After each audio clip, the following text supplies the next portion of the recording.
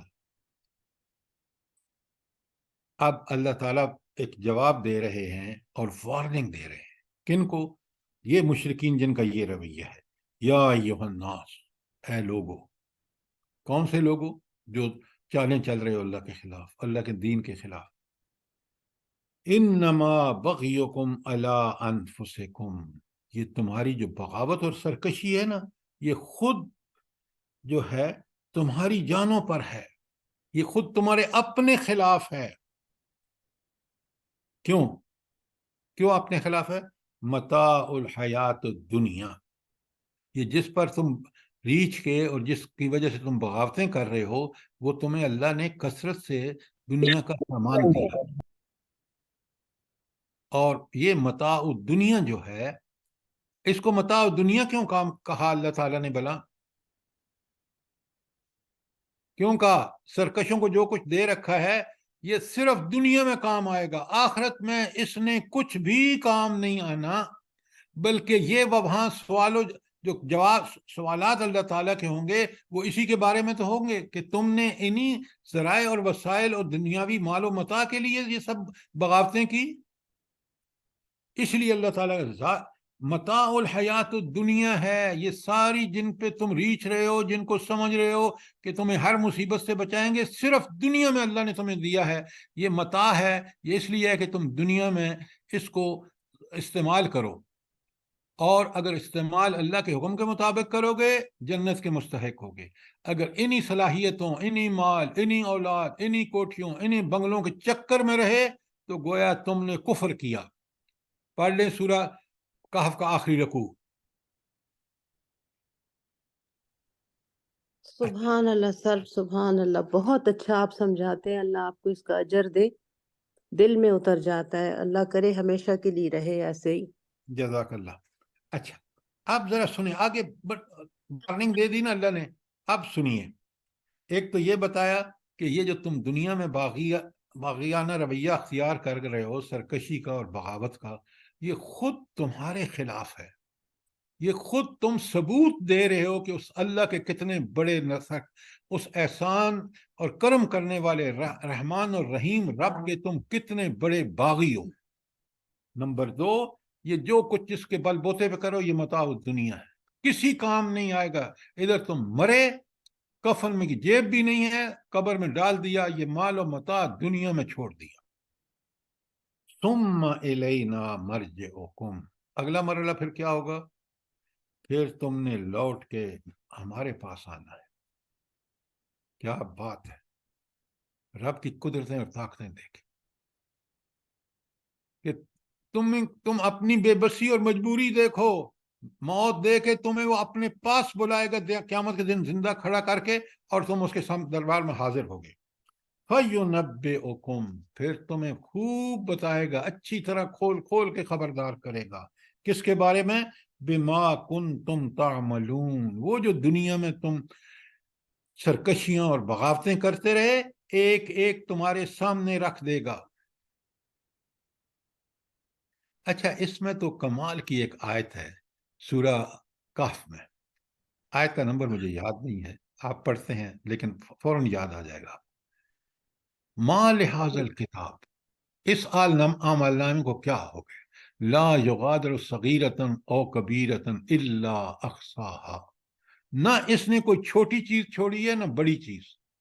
یعنی دنیا میں نے کوئی حرکت چھوٹی سی چھوٹی، بڑی سے بڑی، وہ احصاها، اس نے تو اپنے اندر اس کو کاؤنٹ کر رکھا ہے.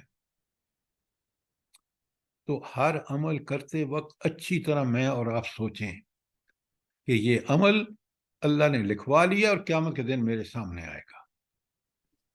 اور تو میں سر یہ جو آنا ہے کہ اللہ کے پاس جانا ہے، یہ انگ انگ ہمارا لرز جاتا ہے وہ یہ سوچ کے کہ ایک دن ہم نے حاضر ہونا ہے اللہ کے پاس. تو کس طرح حاضر ہوں گے؟ اللہ ہمیں توفیق دے ہم اچھے عمل کریں جس طرح قرآن اور حدیث میں ہے. تو یہ چیز لرزا دیتی ہے بندے کو. یہی تو میڈم بن کو بیان کرنے کا مقصد ہے کہ صاحب ایمان ڈریں اور تیاری کریں. کیا کہ ہم تو انہوں نے ڈر جاتے ہیں سر. رب کے سامنے پیش ہونا ہے، اس رب کے سامنے بے جس شک. کے کو ہر چیز کا علم ہے اور اتمام حجت کے لیے لکھوا کے اعمال نامہ بھی تیار کرا دیا ہے، اور اس کی جزا اور سزا سر جی سے آپ کی آواز اتنی کٹ رہی ہے، سمجھ نہیں آ رہی. آپ کے مسئلہ آپ کے اس میں ہے، آپ کے بالکل نیٹ ورک صاف میں آواز مسئلہ آ ہے. رہی ہے، ہاں بالکل نہیں، صاف آواز ہے. جی جی آپ کے نیٹ ورک میں مسئلہ ہے بی بی. اچھا بڑے غور سے سنیں، یہ آیات کو ایک ایک لفظ پہ غور کیا کریں کہ رب نے کس قدر برحق اور ڈائریکٹ مجھ سے مخاطب ہے. فَيُنَبِّئُكُمْ، پھر وہ تمہیں آگاہ کرے گا. اچھا آگاہ یہاں فَيُنَبِّئُ کا مطلب باریک بینی سے بتائے گا. بِمَا كُنْتُمْ تَعْمَلُونَ، وہ جو تم دنیا میں. تو یا دیکھیں نا، ان کا مقصد ہی یہی ہے کہ ان آیات کو پڑھ کے ہم اپنی اصلاح کر لیں. جب ہم اپنی اصلاح کریں گے ہم دنیا میں ایک بڑے مفید انسان ہوں گے، معاشرے کے لیے، گھر کے لیے، باپ ہے، بیوی ہے. تو یہ وہ ہدایات ہیں، یہ وہ احکامات ہیں جن پہ عمل کر کے ہم اپنی اصلاح کر سکتے ہیں. کوئی سوال، کوئی چیز کلیئر نہ ہوئی ہو؟ سر جی یہ آپ نے جو آیت ابھی پڑھی، فَنُنَبِّئُكُم میں ہم بتائیں گے تمہیں، یا جمع متکلم کا صیغہ ہے؟ یہ صرف فا کیوں لگا ہوا ہے؟ آپ نے بات بڑی اچھی کی ہے. فَيُنَبِّئُكُم، فا کہاں سے آیا ہے؟ وہ تو يُنَبِّئُهُم کافی تھا. تمہیں زندہ کر کے بلا کے پھر پس لہذا وہاں ہم تمہیں آگاہ کریں گے. فا اس کے لیے ہے. پھر اگر آپ نے تشریح کرنی ہے تو گرامیٹیکلی پوری کریں. ٹھیک ہے سر. تو فا جو ہے وہ ایک بالکل یا تنبیہ اللہ. ہے کہ سنو، تمہیں جب زندہ کر کے اٹھائے گا فَيُنَبِّئُكُم، پھر اس وقت تمہیں آگاہ کرے گا. تو اس موقع کو یاد رکھو. یہی فکر آخرت ہے کہ انسان اس آخرت کو سامنے رکھ کے زندگی گزارے. کیوں؟ وہاں فَيُنَبِّئُكُم ہونا ہے. پھر میرے اللہ مجھے سب کچھ بتائے گا جو میں دنیا میں کر رہا ہوں. آیت نمبر 22 کے بارے میں کوئی سوال، کوئی چیز کلیئر نہ ہوئی ہو؟ اچھا اگر یہ آپ کو کلیئر ہے، یہ جو آگے آیت آ رہی ہے نا، آیت نمبر 24، دنیاوی زندگی کی ایک مثال ہے. یہ میں اگلی دفعہ کراؤں گا، لیکن آپ کے لیے ہوم ورک ہے. بالکل یہی چیز کہ دنیاوی زندگی کی حقیقت کیا ہے، سورہ یونس کی آیت 24 تو آپ کے سامنے ہے.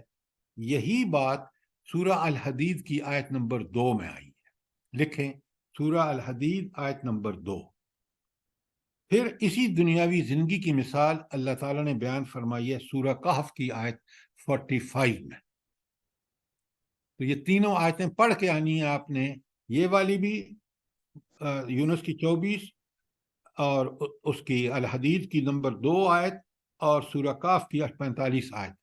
تو کل آپ سے پھر سوال و جواب ہوں گے، اور جب اس کو ہم پڑھ کے سمجھ جائیں گے بالکل دنیا کی حقیقت، دنیاوی زندگی ہے کیا، اس کی حقیقت کیا ہے، وہ بالکل کھول کے اللہ تعالیٰ نے بیان کی ان تینوں آیات میں. مضمون تینوں کا ایک ہی ہے لیکن بیان میں تھوڑا سا فرق ہے، کیونکہ قرآن ہمیشہ ایک بات کرتے وقت اپنے جو لینگویج استعمال کرتے ہیں اللہ تعالیٰ، وہ بڑی کمال کی ہوتی ہے، اور اس میں وہ ایک یکسانی نہیں ہوتی، ورنہ بندہ بور ہو جائے.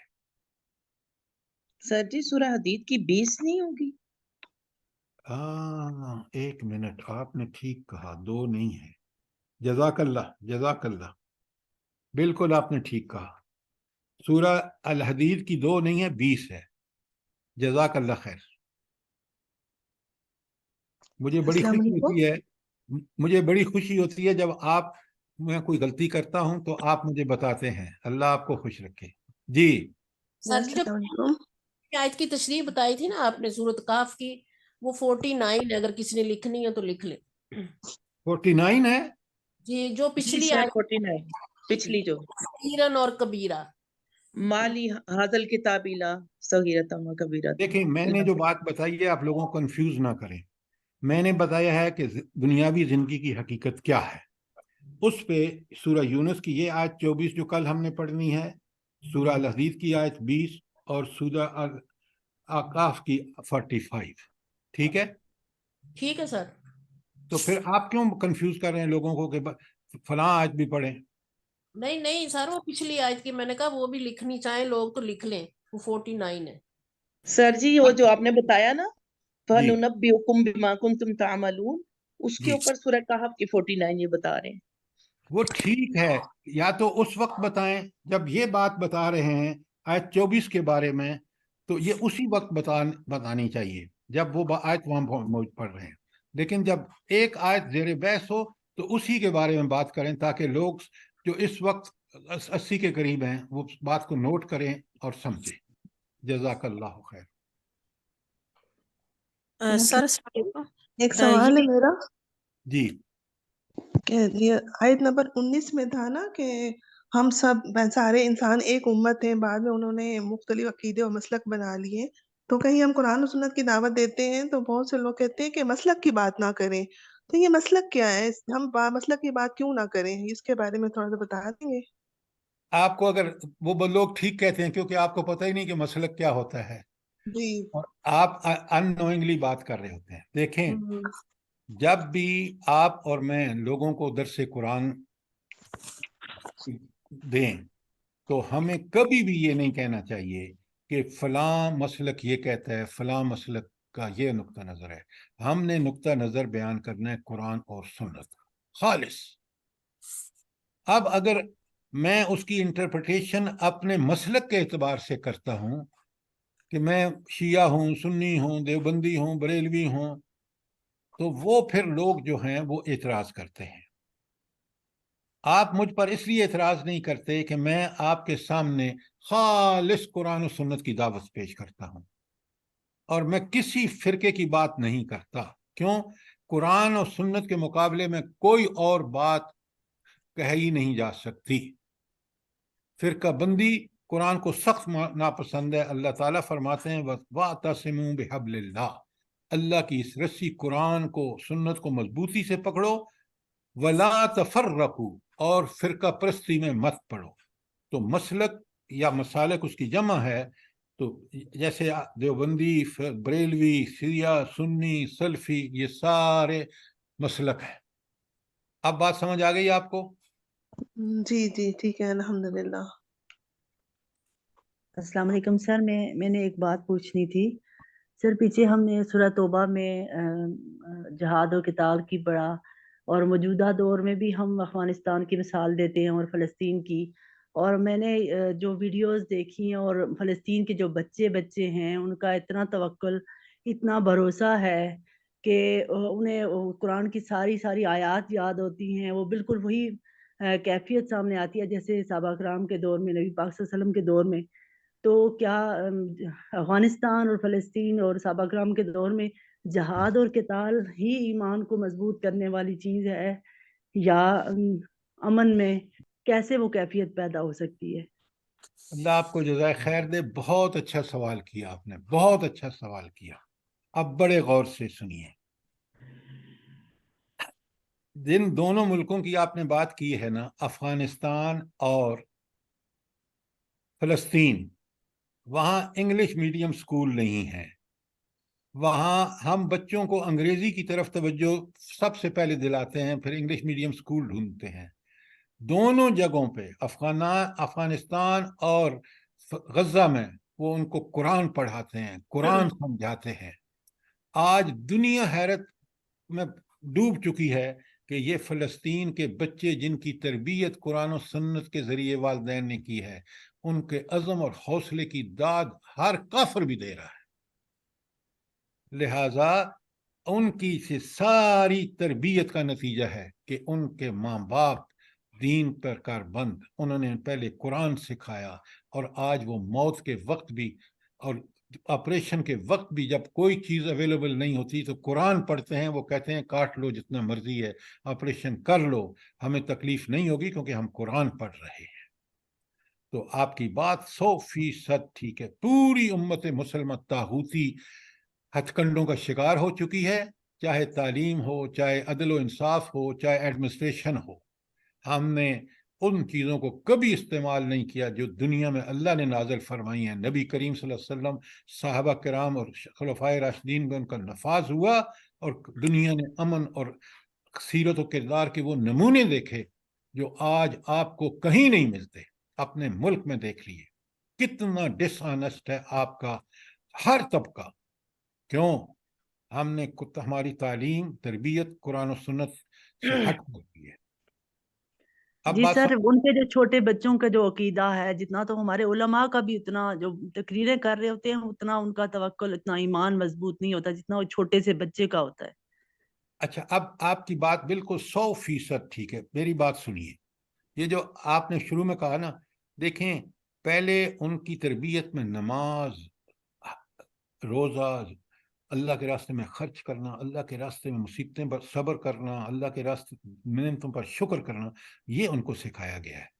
اور اس کے ساتھ میدان جہاد جب اویلیبل ہوتا ہے پھر انسان کا ایمان، اور کیونکہ ان پر وہ آلریڈی عمل کر رہا ہوتا ہے، اللہ تعالیٰ اس کو جہاد جیسی نعمت سے نوازتا ہے، پھر اللہ تعالیٰ اس کو شہادت جیسی دولت عطا فرماتا ہے. تو یہ میدان جنگ میں یہ ہمارے جن کی آپ بات کر رہے ہیں نا، یہ تو نوکریاں، تنخواہیں اور پیسے کے چکر میں ہم پتہ نہیں کیا کیا اللہ کے دین کے لیے خلاف کرتے ہیں.